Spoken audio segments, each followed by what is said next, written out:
Hello and welcome to the Sideline Live podcast. This is the SpotlightHer series, a collaboration with Basketball Ireland as part of their Women in Sport series supported by Sport Ireland. I'm your host, Orla Keeling, and over the next 6 episodes, we'll be diving into the journeys of 6 Irish female basketball players who are carving out their own paths playing college basketball in the United States.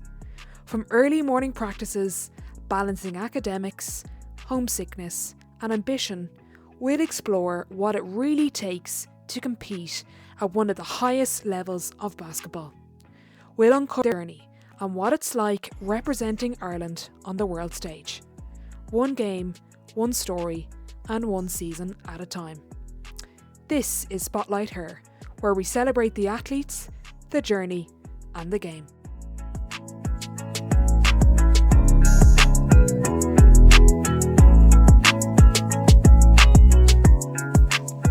Okay, delighted to be joined by Edel Thornton, former Quinnipiac guard, and Suzanne Maguire, Hall of Famer at Fordham. Ladies, thanks for joining me. Thanks, Orla. Thanks, Orla. Give us an insight. It's the end of February coming into March. This is where basketball kind of takes off. What's the feeling now, kind of watching back in the tournament and catching a couple of games here? No, Do you want to go first, take it off. You're more recent, Del. It's been a long time now, actually. I forgot how long ago it was. But look, I guess it's the best time of the year, really, when you're in college, because everyone's kind of ramping up to March. And I suppose my coach always, her kind of go-to was you want to be playing your best basketball in March. And I never really understood it. You know, when you're young and you go in, you kind of want to be playing your best basketball all the time. It was my mentality. But when you get into that system and you figure out that, you know, the year throughout the season, you have to adjust to, you know, injuries, people taking their role, people taking other people's spots, and, you know, figuring out what your role is within the group. I think February at this time, where are we? The end of February, like just before March, is when everyone knows this is what I need to do and this is what's expected of me. So for me anyway, it was when I felt most comfortable because I knew exactly what I needed to do at this time of the year, and who the ball needed to go to. But it's the buzz around campus and the buzz around the league, and anything can happen in March. And I've kind of been in that situation where anything happened. And you know, it's quite indescribable in the moment and you don't realize it's happening, but the energy, it's just the energy in America at this time of year. It encapsulates everyone, and everyone's involved in basketball.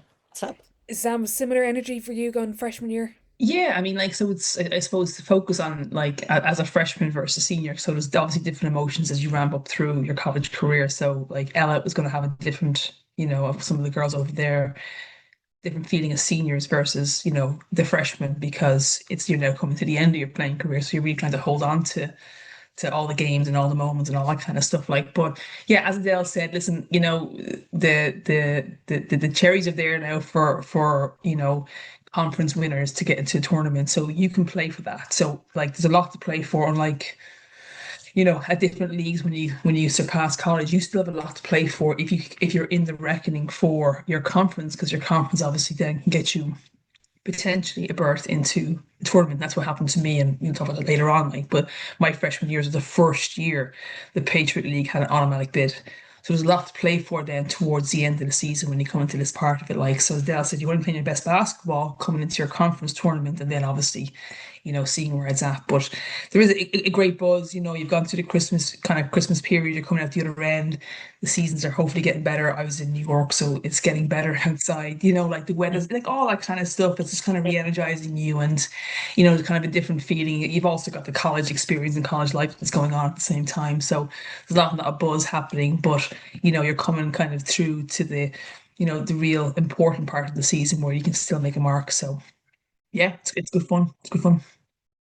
You mentioned it there, Suzanne, just in terms of, we've a couple of girls now varying from freshmen to Yeah. seniors, like just the different stages of your career, and when you mentioned about holding on to those emotions and making it last. I'm just interested in your experience with that.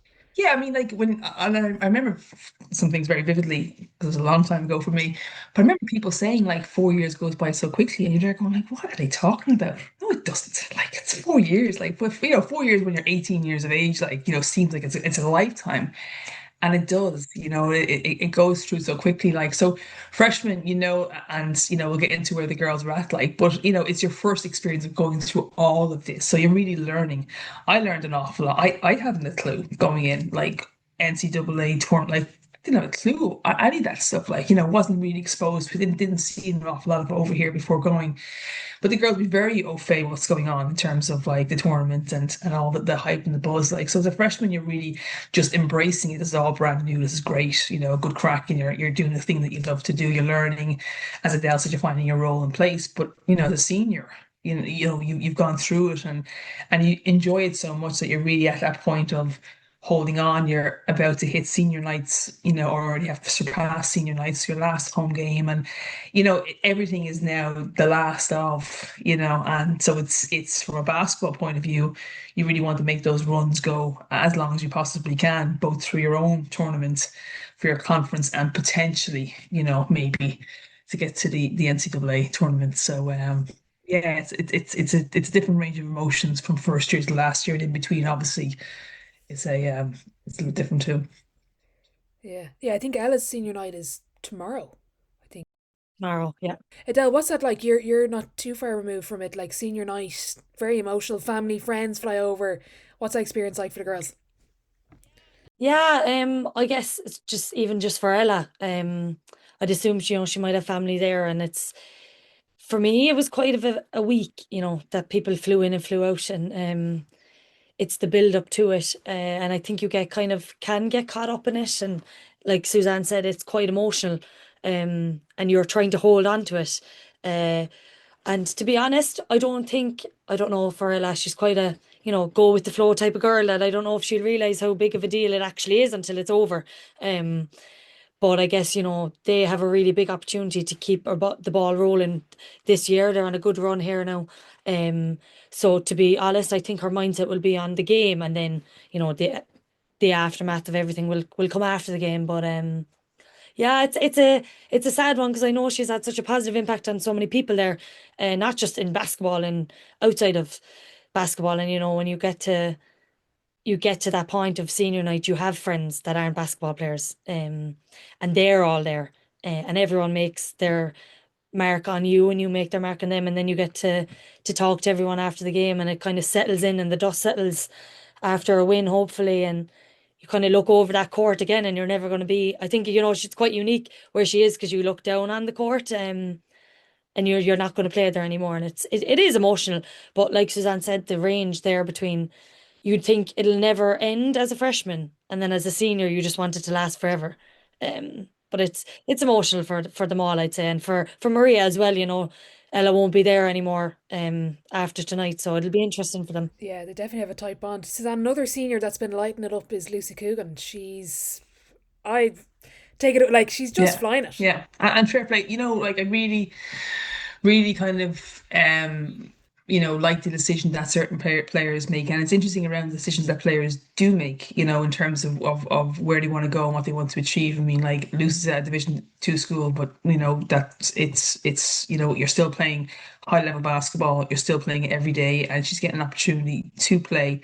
And that's obviously what you want to do, and certainly going into that particular setup is something that she realistically had a great opportunity to do, and it's brilliant. When you look at the stats and look at the games, and she's out there minutes played, points, doing all the things that you want to see young Irish players do, and with the hope that they'll return back and play, alongside the likes of Adele and the senior women's, like, in a couple of years to come, like, so it's fantastic, and kudos to players who do that, because I think there shouldn't be a stigma around Division 1, Division 2 kind of schools. Like Megan, my partner, she went to a Division 2 school at Adam State, and she was a hair's breadth away from the GB national team at the Olympics. Like, so where you can go play, what you can do with that, the range, and certainly as an Irish player or European, is huge.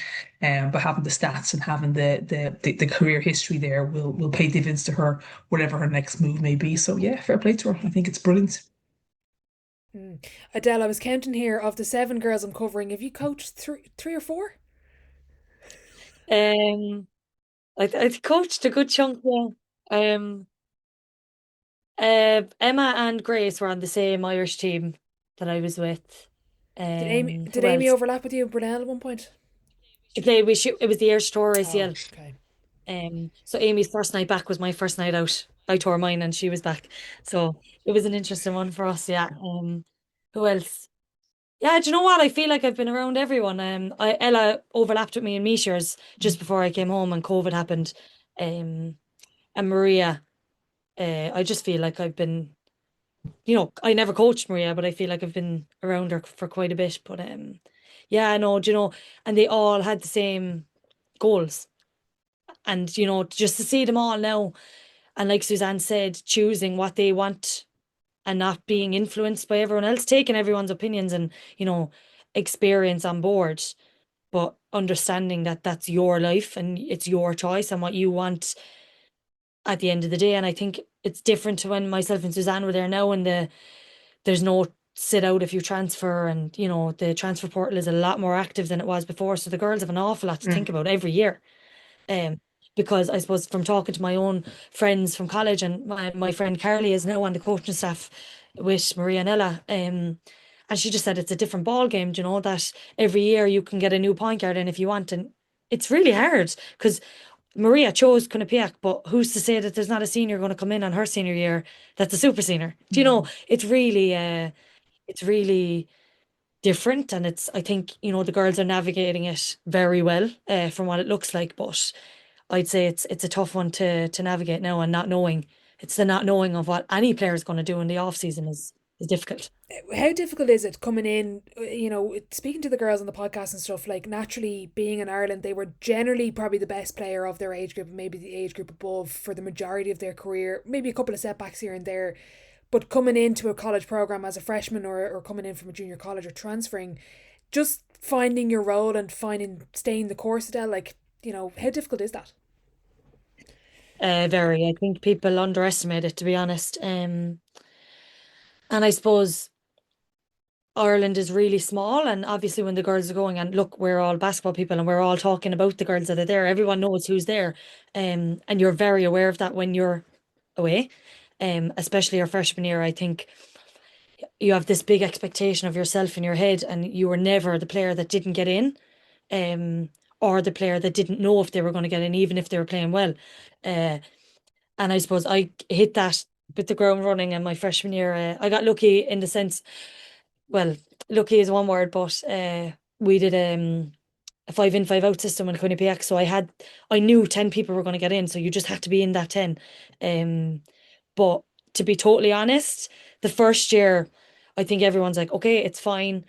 I'll figure it out. I'll know what they want. I'll figure out what's expected of me. I'll get fitter, stronger, better. I'll know the system. It's the second and third year. If that's still happening, that's when it can be really hard. And that's what I found.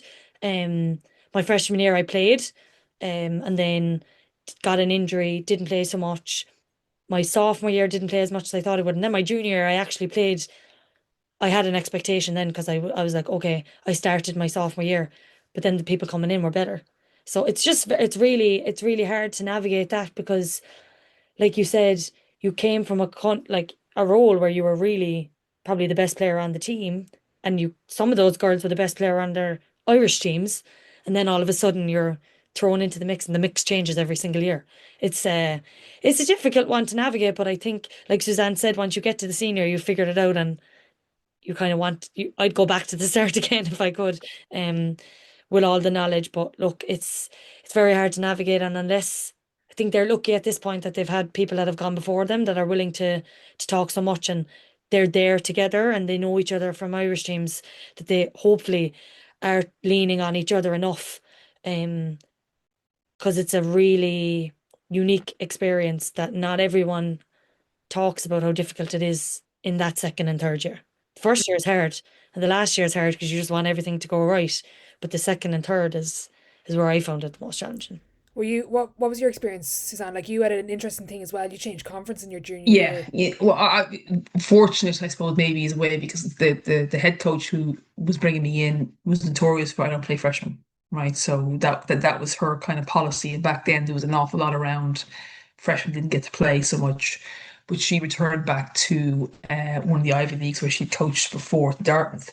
So the assistant coach took over, and he was kind of obviously he needs to make his mark. So his policy was, I'll play my best players, and that obviously worked out well for me. I'm a three going at 6 foot, not so unique now. It was a little bit of a game changer for me back then that I could hit the three, and play that position. So I got to play, so I didn't have to adjust to that.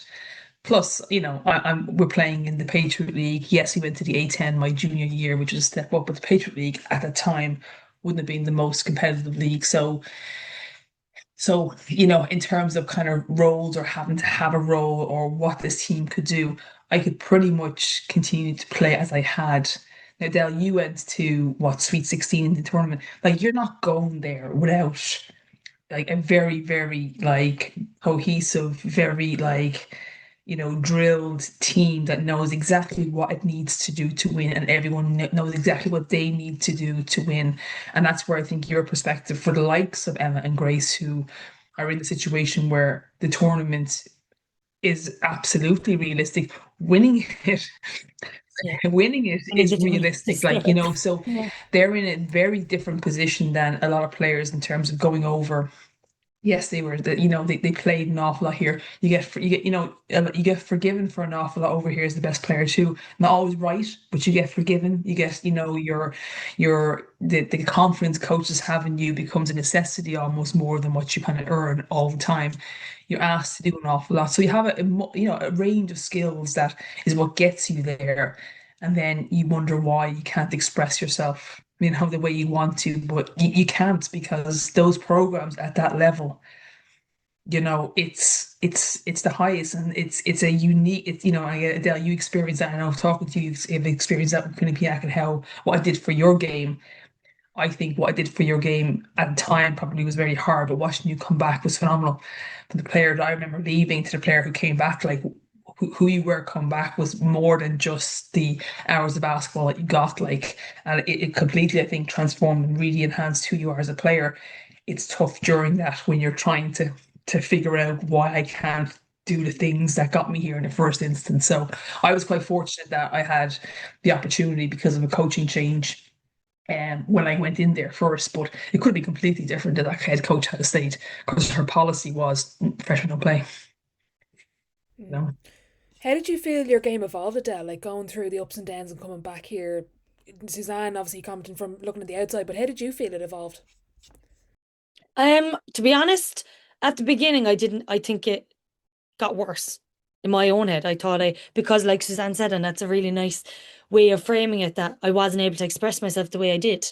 And like that was high pressure, steal the ball, run in a layup. But there's no point guard at the Division One level that's just going to give you the ball. They're not just going to cough the ball up.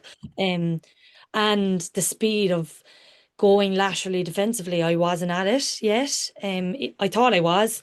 And I know I had, a lot of support and girls that were just there before me with Clodagh and Orla, in helping me before I got there. So I thought I had a leg up and I didn't, which is fine. But I think once I went through that sophomore and junior year, and understanding my role, I think I accepted my role quite early, which surprised me a little bit, looking back, that I wasn't kind of hard-headed and I didn't go against what they wanted. I just wanted to win. And I think that's the thing that helped me the most was even with Brunel, I was on a team that was really good and we were really cohesive and we all did our role. Now, one game someone would do more scoring than the other, or one person would do, better than the other, but we all did know our role. And I think that's what helped me the most once I got to the system was just accept the role and you'll play. So in terms of basketball wise, I think I did that early on was, okay, this is my role, this is who needs to score, and this is who needs to get the ball when we're going in a fast break, essentially. And I was in a system, and that was the system, and you ran those lanes, and that was it. Once I got to my senior year, it was very easy to do it. It was difficult to understand at the beginning why, like the understanding of why am I doing this. But once I bought into what was going on around me, it was quite easy after that then. But in terms of my game and the way it changed, I could shoot the ball more. I could shoot the ball better. I knew I had to, so I just shot the ball all the time outside of training. Um, because if I didn't, I wasn't getting inside the key. That was not my role. That's not where I go. I pass the ball because I'm the first back on defense. So if you're inside the key and they run in a layup, that's your fault. Do you know? And this is what the girls are all navigating, and their coaches are going to have different systems, and you've got to slot into it. Because And that was kind of your I go-to. think Like, I I mean, I was, remember like playing like you were up and down the Brunel style, but getting to the basket. And I would say you'd leave Edel Thornton yeah, open, but you won't leave her open anymore. But you would leave her 100%. open. Like if that's Yeah, what you have to trade off, yeah. you wouldn't get beaten because you get beaten by her, but or you don't want to have her on the open floor. But even there, talking about you got to know who to give the ball to, like just that basketball IQ. And obviously came back with you, and becoming then a point guard, like a real person who could handle and actually dictate then the course of the game, like massively changed, like So it's tough when you listen to you, like you can hear, like it's tough to see, to understand. You're young, you're just like, what's going on here? Like, but it does make sense, and you kind of have to have that trust and that faith in that kind of system, and your coaches, like. And that's it. And I guess like that's where I was coming from with the transfer portal and how difficult it is for the girls now, because that was such a hard process for me to go through. Like it was my junior year when it really took its toll, because I felt that this was the best I could offer. Um from shooting the ball and knowing when to go. And then, you know, the girls have it at their disposal and their fingertips. I'm just gonna leave this school and go somewhere else because this is not me, and this is not happy. I'm not happy. And it's different to when we were there, and I think it's more common for people to go than to stay Yeah. now, Like if which you is listen hard for. to Super's podcast, like Diana Taurasi, like Brianna Stewart, they all would have left. They all say it. We all would have left Yeah, after freshman year. He drove us absolutely like mental. Like we couldn't. Now we're talking top program, but I know. what was Yeah, available to them and what wasn't available, they had to stay. Otherwise, they were getting transferred and sitting out a year and whatever. So they stuck it out, and obviously the story tells its own story afterwards. But even they're talking about like how difficult it is, and you're talking about the best of the best. Right up there. Like so, it's interesting, and the girls, it's going to be very interesting to see how they navigate their journey. yeah. Really will be like. Suzanne, what's it like looking at the evolution of the path to the States? Like, I'm looking at the girls here. Gandhi went to 2 years of high school in New Jersey. Grace went straight from her leaving cert going to the SEC. Emma did a year in DCU. Amy did a year in junior college. Maria went straight. Lucy went straight. Ella went straight. Like, and even like we're talking the caliber program here, UConn, Mm. SEC, Quinnipiac, continuing the Irish kind of pathway, but also like Lucy making her mark in Caldwell and entering the record books. Just I'm interested in your experience of looking at maybe how girls are now getting to the States and how maybe it's changed over the years.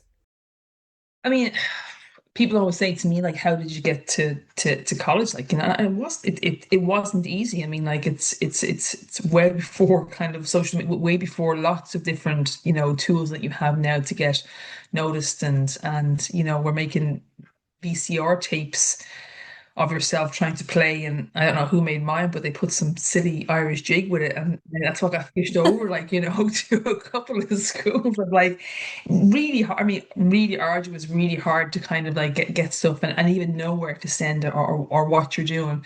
Obviously now there's a lot of there's companies, there's agents, whatever kind of interfacing now that you can kind of sign up to, that help you to navigate kind of, and the connection I think also between Ireland and the States now, through all of the both the players and the coaches, and just this kind of connected basketball kind of community that we have, just opens the pathways a lot more. So I think if girls have an interest now in going, it doesn't have to be the top of the top, the very best. I mean, I think we're seeing girls at all different kind of levels being able to get opportunities to go over there. I mean, my under 18 Irish team, we had a girl, Eve Nealon, like, so Eve, like, just her mindset, I loved it, because she just wanted to play at a high level and just loved that experience. And, she went over to there, had a 4 year experience. I mean, so I think anyone can have that experience, can try to get the opportunity to play. So I think it's fundamentally a lot easier now. And I think what we're seeing is that at the level and the stages that our girls are playing, they're getting noticed by the top schools, and that's something brand new. So now we have the UConns. Now, obviously, Gandhi had exposure from being in the States, so that's obviously a way that she can get in there. So through the normal channels. But Grace and Emma, like, that's at a European level, and the recognition by the coaches in the States that their experience playing, for their national team at those Euros, puts them, at a particular point, at a particular level that's valuable to them, wherever in the roster it is, but it's valuable. I mean, to be on one of the 12 spots on Texas or Oklahoma right now is pretty phenomenal. Like, so I think that's, that's the change now, getting there. I think the pathways, it's a lot easier and you can have that. But now all of a sudden we're seeing we can get to the top, and that's something else. Like, that's incredible. That's really a journey. It's really kind of transformative for us. It's quite amazing, actually.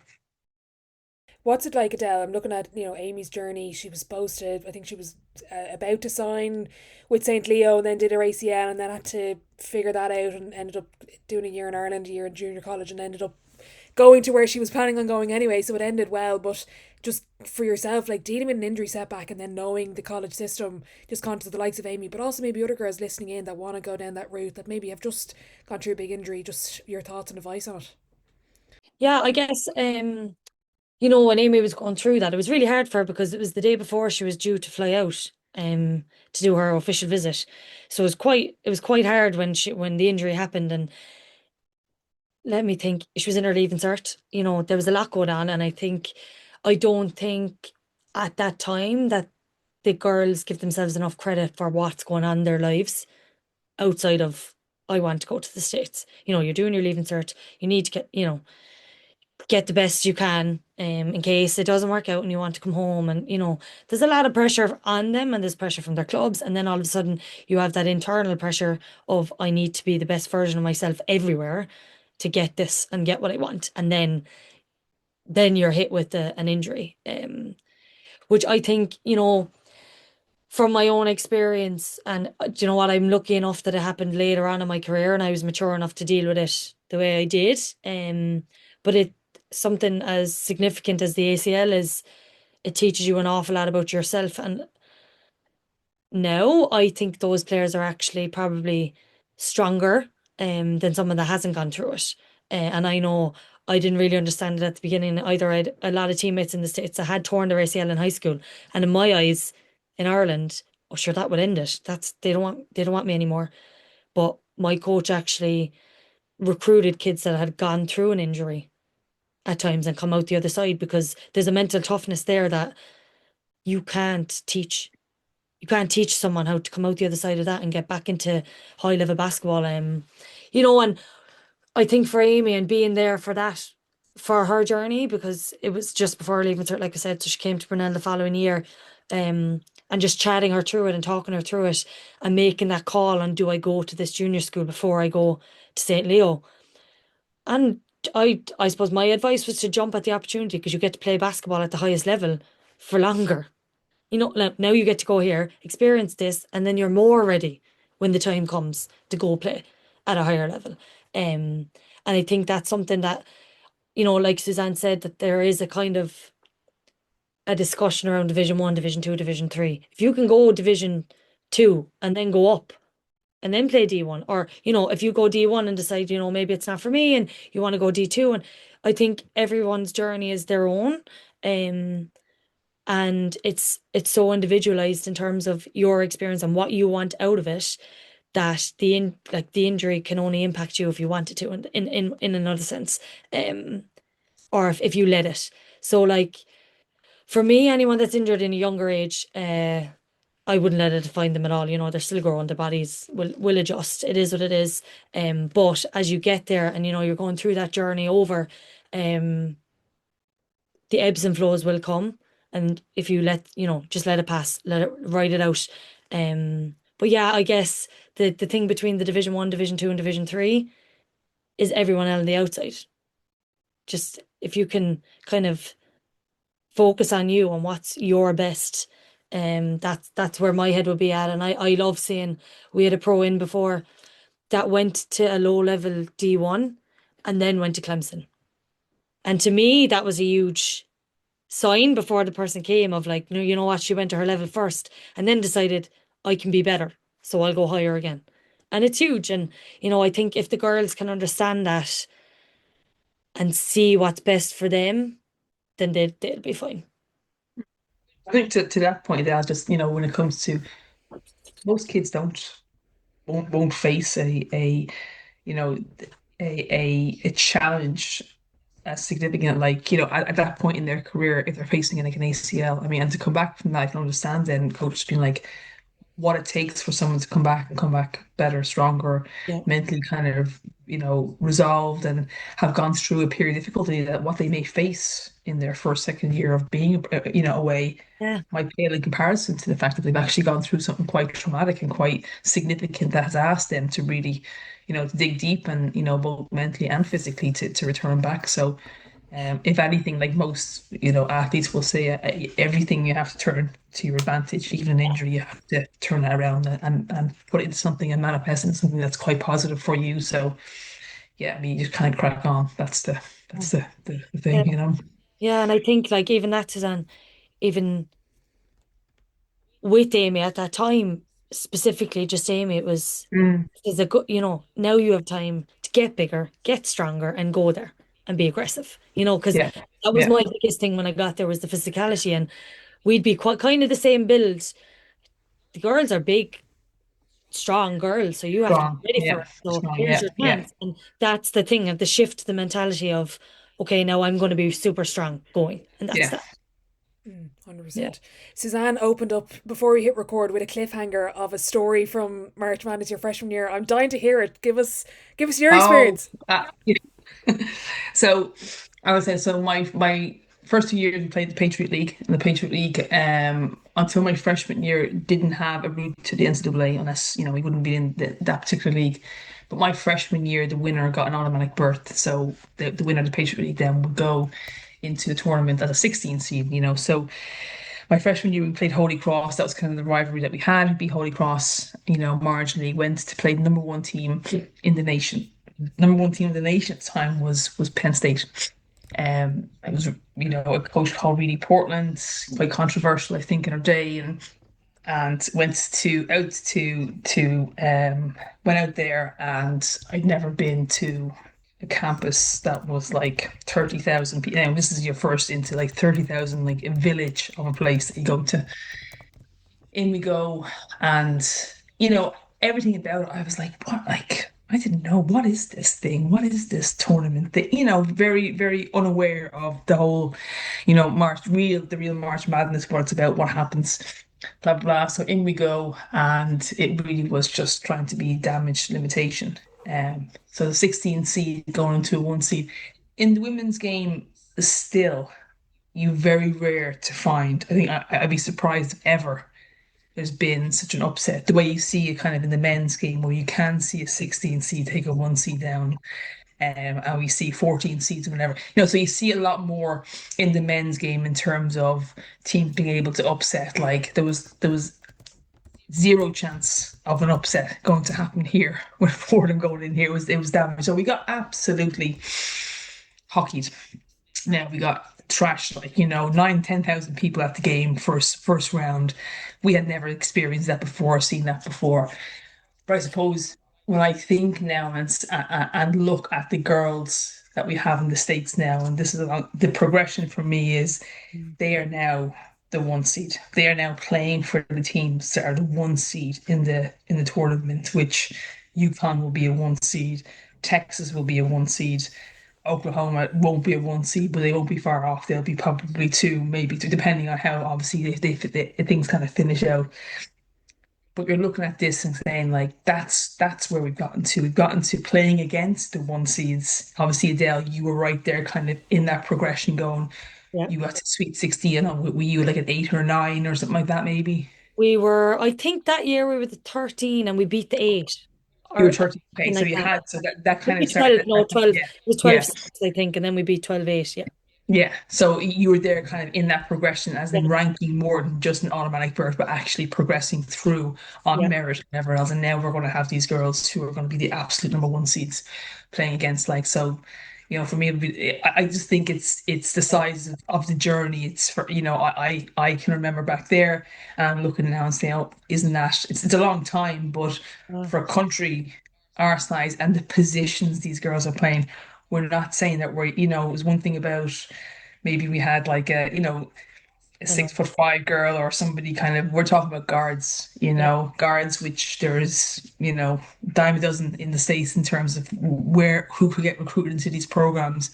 But our girls at these positions are going to the top schools. And for me, it's just like, I just think it's phenomenal. Like it's such an amazing journey, an amazing thing to recognize, and having experienced what it's like to play against those number one seeds, which those best teams in the country. It's just yeah. It's just yeah, incredible. But the other side of it is they're doing that. We only got the chance to do that, Suzanne, in the tournament. They're doing that every week. yeah. You That's know, yeah. There like you go. Yeah, the SEC, I couldn't like. It's honestly incredible. It is incredible because we played South Carolina's in the Yeah, SEC. Is yeah. yeah. Yeah, we were a higher when once we went to the Sweet 16. That's who we got, and I'll never forget walking into the gym. And I was smaller than everyone, regardless of where we were. But when our five man was smaller than their two guards, that's the level. And like you said, it's the we're getting guards to the SEC. It's not Yeah. six Hmm. foot five Yeah. player or someone that's a 6'5" guard skill. It's our girls are getting there on merit. And it's incredible. Like it's nice listening to you there saying that because we I think I was in that shift period of like we Yeah. got one all. I suppose I didn't understand the system either. I think it was my soft junior year maybe. Yeah, we played quite a tough. I didn't understand how the tournament bid worked, like the 1 to 16 in each Mm. four regionals. And I remember our coach, our assistant coach, we got a 9 seed my junior year because of our non-conference. Strength, our strength schedule. Yeah. Yeah. Yeah, Yeah. yeah, it was Yeah. great. And sure we didn't know. And the only thing we saw was, oh my God, we're playing Miami again. Great. But if we beat Miami, we're playing UConn at UConn. That was all we saw was like, because we wanted to go to the Sweet 16 again. And Mm. we just saw UConn and everyone was like, oh, like we're not gonna, we might not go past them, essentially. Um, but it was interesting to hear him so happy and just so proud of the program that I didn't understand, but the signal that the committee, I guess, were giving us with the nine was that even if you didn't win your tournament, you were going to be in. Mm. Mm. Yeah. So, which was significant because the MAC is not that high up there in terms of ranking in conferences, and all of the other times you had to win to get there, um, Yeah. for the automatic bid. But I, I think even just that alone for me, the understanding of that is huge. Whereas the girls they went to a school knowing I'm going to March Madness. Mm. Yeah. It's Yeah. incredible. Yeah. Yeah. Yeah. Yeah. Like you mentioned South Carolina, and straight away I thought, well, Oklahoma beat them in February or the end of Yeah, January. And then you mentioned yeah. UConn and Gandy's there. So it's like it's the evolution of it all. Adele, sorry, how Mm. many tournament appearances did you have in total? Three. And your highest Yeah. was Sweet 16. 16, my second year. Yeah, Okay. sophomore year, yeah. So we lost in the conference final my freshman year, won my second, third, and fourth. And then we won the conference league, say, for the 4 years as well. Okay. Um, And what's so we were quite successful, yeah. like. And Mm. what's it like when you're Yeah. going round one, second round? Like what like off like not just on the court but off the court when you've got the buzz and the hype when you're going through the ranges. Like I was oblivious. I think like you said, Suzanne, going into it, myself and Paula is from Latvia, were the same class. And like I understood what March Madness was, maybe not to the extent that kids do now because of social media. Even then, it wasn't like a big thing. But I think the first year we got there was the year we went to Sweet 16, so it was just crazy. It was a whirlwind, and it came up that we were going to Miami, and even So like the way the week works, you win the conference tournament on the Monday, okay? The following Monday was the selection show. So we had a week there where like everyone's delighted, crazy, everyone's excited. You're back to class on the Tuesday, like you're in, that's it. Everyone knows you're back and you're in, we're training, but it's the first time of the year that you're practicing with no scout because you don't know who is coming. So it was kind of fun at that time because you get to just focus on us and, coach's emphasis is on you. And because for me, the scout was like a whirlwind of knowing what to do on this person, and it's a different person each time. So then you get to Monday, there's a big show, kind of a party. Then we find out we're going to Miami. And it was a case of like, right, pack your bags. We're going in 2 days. We get on a plane, chartered plane. Um, it's crazy to think about it. Like myself and Paula were kind of just sitting back, just looking at everyone else. Whereas some of the Americans, I think, knew what was coming. We didn't. We didn't know. So we go to Miami. My dad flew out with my auntie, to those 2 games. It was around Paddy's Day. Again around the same time, and they came out. So met them. Everyone's family was in.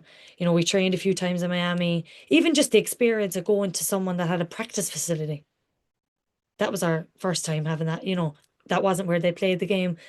And then we were playing against Marquette. So a bit of history of that was, in the selection show they pop up to certain schools. So Marquette were making big noise in the Big East, and one of their players on the national TV said that we didn't even know that was a school, like Quinnipiac. Obviously you couldn't pronounce it. No one can. I couldn't before I went. But we held that, I think, because we were the higher seed and the lower seed anyway. Sorry. We held on to it, and then beating them, going in against Miami, we had this instilled confidence that we knew exactly how to win, and that was it. And then beating Miami at Miami with everyone there, it's kind of like the euphoria you feel is so hard. And we went back and watched it all as a group online, and everyone was in their different lives at this point, and I was at home, and Paula was playing somewhere in Europe, and we were all at a different stage, and we watched it, but you could see us all. I'll be getting it now, like the goosebumps that you felt at that moment of it's 11:30 at night in Miami and you're about to go to the Sweet 16. And it's honestly incredible, because we didn't expect to be there. And now I'm going back to the girls again, that they're expected to win those games. And if they don't, they're going to be on the other side of what I had, which was such sheer joy. And then, we went home, and you fly back straight away that night. You're on a plane and you're back out again the following day to California. But school doesn't let up. That was the thing that for me was a bit fray here. And I know, Suzanne, you kind of touched on it earlier. You get away with it a little bit in Ireland. If you're the best player, you get away with a bit. Schools, they kind of, give you a little bit of leeway. You don't need to have your homework in. That was not the case for us. You had to have everything chip shape. Everything needed to be ready. And our coach was brilliant in that sense, that you were a student athlete. Like, get your stuff done before we got on the plane or when we got on the plane. And then we were over to California, and it was kind of, how long can we keep this going for? But then sure, it was 21-0 against South Carolina in the first 3 minutes. But the experience is amazing, and looking back on it is incredible. But I think I can kind of get a feeling for where Emma and Grace are now because of the expectation. So like the following year, we had the expectation because the team didn't change. And there was a bit of pressure, a little bit of pressure that, we had earned to have that. And then we win, and then we play UConn, and we lost that. But by the time our senior year came around, it was an expectation that the school are to be in the NCAA.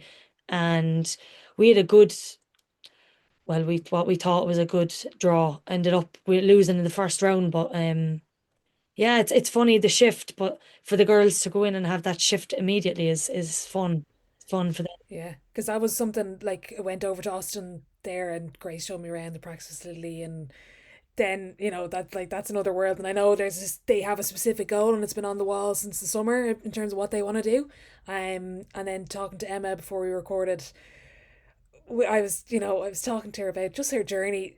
I don't think she might be saying this, and I was like, oh, you're playing UCLA tonight." She said, "Yeah, yeah, in the NBA arena. Don't know the name of it." And I was like, "Oh yeah, but Sacramento Kings play." She's like, "Yeah, yeah." And I was like, "Oh, and you're flying there? Yeah, private jet." And you're just, like it's just the two of us. That's just their Yeah, norm, no, though. but it is. They do. They fly. And I remember before the season, I was talking to Grace, and I was telling her, I was like, I just saw that like Rory Harmon and your coach, and I don't know who else went. A couple of players went to like the SEC media day, and they got a private jet. And she was like, "Yeah, we're getting a private jet to every game." And I was like, so like when They'll get some shock when they come home and they have connections. Like, back to the Virginia Show Center. But like when you're saying what the advantage that they're getting coming into this tournament is they've been around all of that noise a little yeah, bit, and they've done it early, and they've kind of got over, I'm sure being on a private jet for the first time is unreal. I've never been, but like it's kind of, not to say it's worn off, but it's kind of like, right, this is kind of our normal routine. Like there's not a huge change, but they do have the pressure of the expectation of winning and yeah, going far. yeah. It is Like, probably I feel like the any situation like where you're like, it's you look from the outside and think, oh my God, it's amazing. But like when you're in these situations, I'm sure it's you normalize it very quickly. Like, and Exactly. like you're still 18, 19-year-old girls having the crack with your teammates, yeah. jokes Doesn't and matter where you whatever, are. whatever, like, private jet or, Aer Lingus, chicken or beef, like, whatever Yeah, it is, like, yeah, I'm sure you normalize it very quickly around like that the facilities and all that is enticing and it is phenomenal, but pretty soon it's like that's it. That's what we do. So it's how we roll. Like, it's brilliant. Like it's fantastic. It's yeah. It's amazing, but I guess like kind of like that, Suzanne. I suppose if they normalize it so quickly, they're still going through the same experiences as us, yeah, you know. yeah. And even though from which could be harder, and I spoke to the girls before they left on it, like don't let the outside noise impact you because everyone is looking, and you think everyone is talking, and oh maybe I'm not getting in this game. Look at the caliber of school, and like just take a step back and realize where you are. And Mm, you're going through life challenges and you're in college for the first time. Again, it doesn't matter where you are. You're going through at first all of the time. It's incredible that they're in these massive facilities, but I think the facility is not going to make the experience. It's who's in the facility, and mm, that's who you're going yeah. to remember. And like Suzanne said, whether you're on the bus or the plane or a private jet, it's who you're talking to, or the crack and The the crack you're having with the teammates. I mean, that's what you hope that's all that's still happening, and it definitely is. Like, yeah, and yeah, your teammates might be coming in handing you like yeah. brand new Eats. like earphones, and you might be getting the best shoes, and like that's just your experience, and you just need to. And I hope the girls are just embracing that, and at the same time, just it's their journey. It's if anyone is, and people's only conversation about them should be just how amazing it Yeah, is for all of them. What they're yeah, doing, they're going through the experience. They're playing basketball. They're mixing it with the best, or whatever it is. And I just think it's a great experience. I had a very positive one. And then I know you had a quite challenging one, but I think, probably in reflection, you might change a few things, but you wouldn't change doing it. And I just think, I hope these girls just navigate their way through their journey and whatever's best for them and just and enjoy it. It's hard. It's hard, but that they can actually see the joy in it too, You mentioned it earlier, Adele, but just Suzanne, I'm interested in your experience sharing that with Emer. I'm just thinking of what Ella and Maria, that they've one final year together, but going through it, your college experience with someone who's obviously from Ireland, but also just gets it and gets the journey and gets the homesickness. Just what's that like, with the two of them now together? Well, I wasn't homesick at all. I mean, I skipped into New York, I knew like you said that before. delighted with life, and and but and it's interesting because I mean, even myself and Emer would have spoken about afterwards that it was important for the coach. I think he would have kind of been like to Emer, like, don't give her time, give her her own space, give her space to find her own path and way, and that's at first I was like, why, we're best mates, like, but I understood that after a while that's kind of what you need to do. And I found a group of girls who I ended up living with for all my 4 years, not do basketball at all. Like, so I had that life over there, then you have your basketball family. And people choose different ways. Some people live with basketball, people their whole career, some people don't. Like, so you just kind of have to. It's great to have somebody there for sure. It was a big reason why I went to Fordham, because Emer was there, like, and we were best pals, like, and to be able to experience that and go through that, it's phenomenal, like, in that regard. But at the same time, I think you also need to navigate your own path and carve your own way through that, and find what works for you in terms of your friends, the skill set, what you have, what you surround yourself with, what you study, what you're interested in, all that kind of stuff. Because as Adele said, like, they're also going through college, and college is a great place of just living, like, and figuring stuff out, and discovering expert. It's just such a great time. Everyone's kind of let loose living on camp, like crazy, like, but it's such good fun, like that. You're just kind of carving out your own kind of joy in your path too, like, so it's great to have that, but like security blanket if you need it. But I suppose I would always encourage that but you also find your own way, a little bit. Adele, you mentioned, the focus during your career was to be playing the best basketball in March. Quinnipiac currently 18-1 on conference, 23-5 overall. Find a bit of kind of momentum coming into are they coming into the right time of the season playing good basketball? Yeah, yeah. It should be this week, the tournament, maybe next week. Usually, our coach's birthday is March 5th, I think. So we were always in the tournament at that time. Um, no, they're flying. I think this is the best record they've had in a while going in, and they've got a lot of confident for like new players. Say, there's a few girls that were there. There's a girl that was there for a few years, but now she's starting to play a really key role. There's a good freshman, uh, and Ella is, she's experienced enough to know what it takes now because they've been there 4 times, um, and they've had a different experience each time. They've won a game or they've gotten to the final or they haven't. They've lost in the first round, and you know, it's a good place to be for them at the top of the MAC, before they get there. So hopefully they can, get another run. I think they've one game today and maybe one more before they get into it. Um, but it's all about that momentum and just the confidence. And you said 25-5. That's a big, that's a huge winning record. So the confidence in that alone should be supportive for them. Suzanne, speaking of another winning record, UConn 30-0. Are Oh they God. like Ah, are they the best UConn team in a while, or is it just things are clicking? Mm,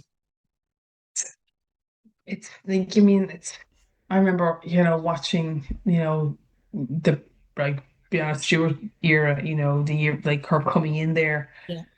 and then the 4 years that she was kind of in there. And I just no, we already talk about UConn, about like the best though, but they just, like, you cannot see past them. Like, you can't see past them in terms of, like,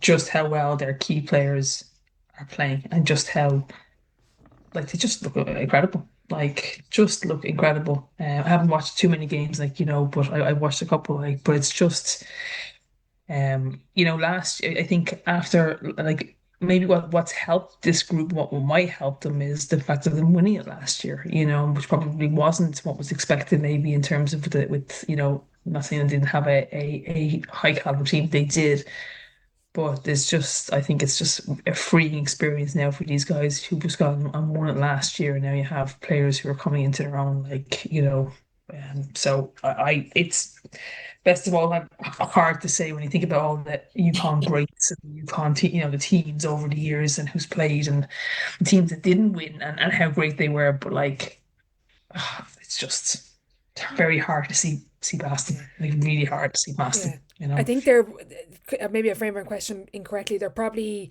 the best in terms of record, maybe since Brianna Stewart left, but on paper maybe not the strongest of teams they've ever had. You know, there seems to be a combination Yeah. of winning and talent, and a kind of a mix of a couple of different things. It's not just one specific answer to it.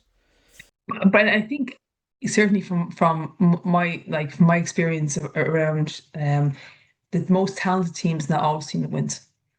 And something else kind of clicks into place. And I just think back of like where kind of I've won and whatever else, and it wasn't always. I've had much more talented teams, much more that weren't able to win. But when you have the right balance, and that word is integral, life in basketball. When you have the right balance on your squad in terms of getting to people's roles, it's very easy then when you don't have immense talent from 1 to 12 to be able to figure out roles and people be able to accept roles a lot easier. Then that just makes that journey, when you have 1 to 12 of, or 1 to 7, 1 to 8, 1 to 9 and really stacked and like-minded players, it becomes quite difficult to share the basketball, share the points, share the things that people want to do. So maybe not the most talented in terms of like right across the board, but talent in the right places, and then you have the right support kind of coming in and playing their roles that just make a complete outfit. So yeah. Edel, what will Gandhi get from this? Like, she's not currently playing any minutes, but she's still suiting up, warming up, and obviously on the bench and obviously practicing and all that stuff. But just what will she get from this year? I think, she's a really mature freshman. She's a really, really good kid. And just the aura from her when I'm watching games, the positivity all of the time. She doesn't look like a kid that hasn't got in. Do you know what I mean? And that's very hard to do, no matter where you are. Even if you went in with the expectation of this is where I'm playing, I might not play this year. It's still really hard because you're there to play basketball, and you want to play. But just for her alone and the coaching system there, and I suppose, like Suzanne said, sometimes the most talented teams are not the best. And I suppose from my own experience of playing UConn, all of the players, and I think it's the most difficult team to play anytime, is if everyone can make the right decision. And I think that's what they teach their players is make the right decision at the right time.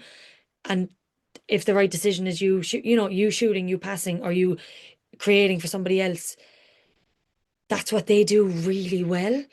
And if she's in that environment every single day, and that's what they're harping, you can't not get better. And it's not because I suppose being in that environment before, but playing against them, you had no idea 1 through 12 who was going to be the one to go off because four of them could do it. At any time, and it could be any different four. Whereas, you go and you play, I don't know, for us, we played Ohio State, right? And Kelsey Mitchell was there. Okay, all the scout was around Kelsey, and you just focus around her. That's it. There's your talent. Everyone else was really talented as well, but it all stemmed from her. So you took that clog out of the system. Does the system keep going? But you can have shown time and time again that the system is there, but you can slot in it if you want, but the system is going to keep moving anyway. Do you know? And like Suzanne said, it'll be I think people would have very long arguments of who the best UConn team was because Gino has done the same thing year in, year out with different people. So I think for Gandhi, it's the experience of an absolute lifetime, and they speak so highly of her. That's the thing I note. In a lot of Gino's interviews, the way he speaks about her, is incredible, and it's a testament to her. And she's super, and to be around those people, and for those people to be around her, and get a person like Gandhi to be in your group, especially when you go to March Madness, and the pressure is on now because you're 30-0. Mm. It'll be super. It'll be super. It will be super. I mean, and again, not everyone's going to be Brianna Stewart and Diana Taurasi, where they play for 4 years and are like superstars for the 4 years. I mean, like it's for a lot of the players, a lot of and so many have come out of there. It's an evolution. So I mean, next year will be a really big point for Gandhi in terms of like really where she gets to and how her journey goes. And again, hopefully she gets that, and makes that journey through UConn for 4 years because this is just an incredible opportunity, and she's getting the best of the best in terms of coaching and development. So Yeah, I was lucky to kind of go in and meet a couple of the staff and where are you from? Ireland. Oh, you know Gandhi? Yeah, like course, Jesus, yeah. And they were like, we love her. Like off the court, on the Oh, court, she's really? just. I mean, I think the girls don't like her music taste. That's one thing I might have Oh, noticed. So maybe they won't play her playlist. But even like on your point, Adele, like Ali Zabel came in, hit 10 threes, tied the program record. Like she was on the bench multiple games. She's kind of battling up with injuries. But Suzanne, SEC, Texas third, Oklahoma fifth. South Carolina ranked first, Vanderbilt coming in second. They're having a serious year. Well, I'm not Mm. don't want to focus too much on the SEC tournament. Just are we looking at least one potential Final Four appearance from those two teams? I mean, I was surprised with South Carolina. I wasn't overly impressed with them against certainly against the watched the Oklahoma game. Like I wasn't overly impressed at all. Like but that's the marker of good coaching and stuff. You start to get your teams, humming at the right time of the year to the point at the very start around playing your best basketball at the right time and that's what top coaches are able to do. Like in terms of I mean, you're at least seeing, and a lot of it comes down to the draw, the selections, Yeah, like so, one of them is going to have to go through, UConn, if they want to get to Final Four for all the, for if you think about the one seeds across the board, like so, I mean, be surprised not to see Texas and South Carolina there, Oklahoma.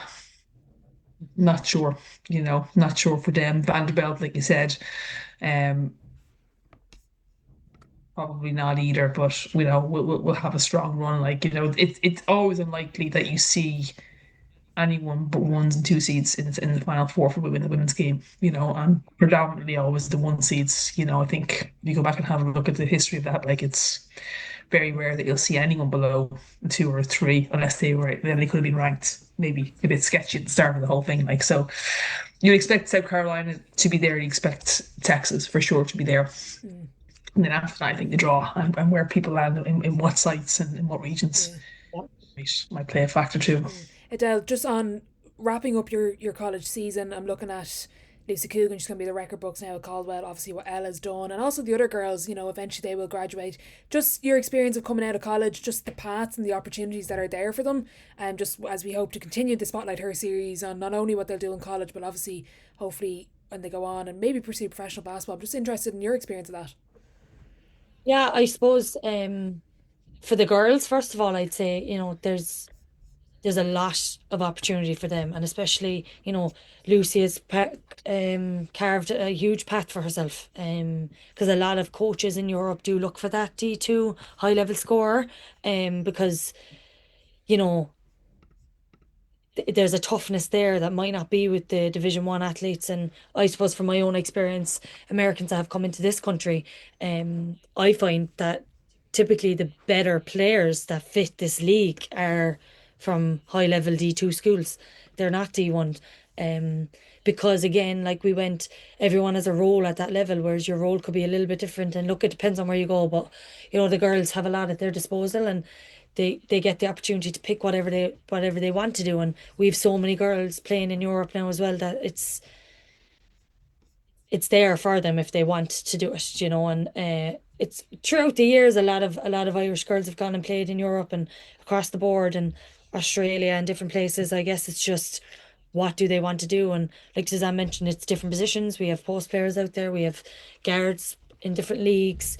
There's a big there's a big variety. But for myself, I guess I wanted a high level education, was what I got out at the end. And Trinity kind of came calling, and I jumped at the opportunity, and I am really happy in where I am now, and that I made that call. And I do look back sometimes and wonder, should I have given it a go, and playing abroad for a little bit. But I kind of had a foot in the door, and after Trinity and Adrian was away, and I kind of got to experience it through him. And it's not for me, it wasn't for me in my head. And I think I was very mature, and I was, looking back on it now, I'm glad that I made the decision that I made to not go to Europe.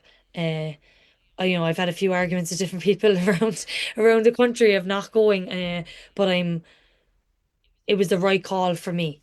Was getting that master's, and coming home to Brunel and trying to create, not even create a culture because the culture has been here, but embed the culture a little bit more. That we can be smart and chaotic. I kind of left and I was just chaotic.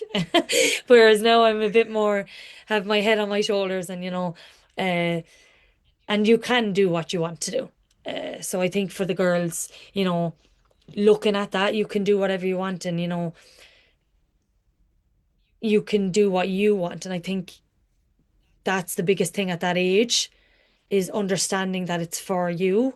And if you think that that's the right call, then go with it because there could be a lot of people trying to infiltrate your decisions and your ideas. And, like I said, I've had people, questioning why I didn't go. And it wasn't a call for me in my life. So they can do whatever they want. And, the world is their oyster and people have done it now already. So going there will be easier. And like Suzanne said at the beginning, the social media and the access and agents, it'll be easier for them to And navigate. the passport, Passports. like they're 4 year, like an American player with a European passport, like, so even opens up, more doors for them. And like thinking about your Irish team, Dell, like just even before Bridget like retired, but there would have been what, three professionals Yeah. who were playing. I mean, that's probably the first time in a while that you've had that many professional players playing at the one time, and obviously that could be an awful lot more as we go forward in terms of seeing more Irish players playing professional, even if not here, but in Europe, and come back and play with the Irish team is only going to help that. So just to back up your point, I mean, the world absolutely, there's so many options, but the passport is a great option because they can go and not take, an American spot, but can bring the experience of playing Yeah. that well with them, like. And they have a lot of, people in their corner as well from being there. I know my friend Paula with Latvia, you know, Mm, she would come to me around different clubs in Europe. And you have a connection there now through basketball and everyone's like, what do you think of this? And if we've had a pro that's played at a country and she wants to go there, there's links and yeah, it's yeah. incredible. And like you said, the passport, I remember her laughing, like knowing I have the golden passport. To our American teammates that wanted to play in Europe as well. Yeah, Like I have more opportunities than you, which the girls do. They have yeah. uh, there's no limit to how many Europeans you can have on a team in a lot of leagues in Europe. Yeah, yeah, absolutely. Yeah. Guys, we're running out of time. We've just loved chatting basketball. We've lost track of it completely. But Suzanne, you've brought up already what my last question was going to be, just the potential of this senior women's team with the likes of these girls coming through with their experiences. Suzanne, where can this team go? Um, I think, outside of probably the first game of the last campaign, which who was that against, your first game? Okay. Which everything just seemed to be a bit over engineered, let's say. And then you started to play a lot more kind of freer. And it was a joy, absolute joy. And I think slightly unfortunate not to get, not to come out the better side of as many. But, when you think about, the likes of Brona now, obviously Brona is finishing up her graduate program. And if she continues to play or whatever her decision is, you'd hope to see that. Losing Bridget is one thing, but these girls that are coming in behind, I mean, like, God, like it's really like it's mouth watering a little bit. Like, you could see it last night even too, watching the men. Again, unfortunate, like, but when you see the likes of CJ coming back, like, and what he's achieved, like, it's and some of the other, like, it's just phenomenal, just the level that we're at with both the men's and women's program. And I think the women's is a bit more to kind of level in there with some of the players who haven't really had a chance to get, full access to up. But I think when you do get access, over the next couple of years to those players and get them in, it's really exciting, really, really exciting. And I think, yeah, just, I mean, the last campaign, I was commentating on the Bosnia game. Like, it was just a joy. It was just really, really like amazing to see, like, and especially when, like I said, you kind of the shackles seem to be kind of taken off, a lot simpler in terms of play. And you guys just then had a chance to make your decisions and really let that kind of experience that you all brought kind of play a part. But really good, like, and when you see the youth coming in, when you see the players who are playing, um, yeah, there's a lot to be really excited about. Both on the men's and women's side, I just think it's taken a bit of time for the men, obviously, to settle down, and that will come, obviously, with Mike there. It's a fantastic coaching group he has there, like around them, like Cork men, coddle them, like, don't know how they get their word You in know, edgeways. Like, when I look on the bench, I was like, oh my God, like, yeah, how does it they'll all be be? yapping at each other.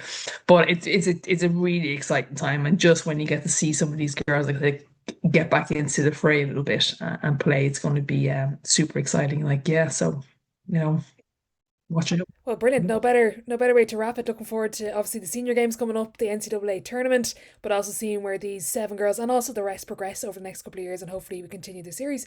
Ladies, thanks so much for your time. Looking forward to maybe catching up at the end of the season. Yeah, super. Thanks a million. Thanks.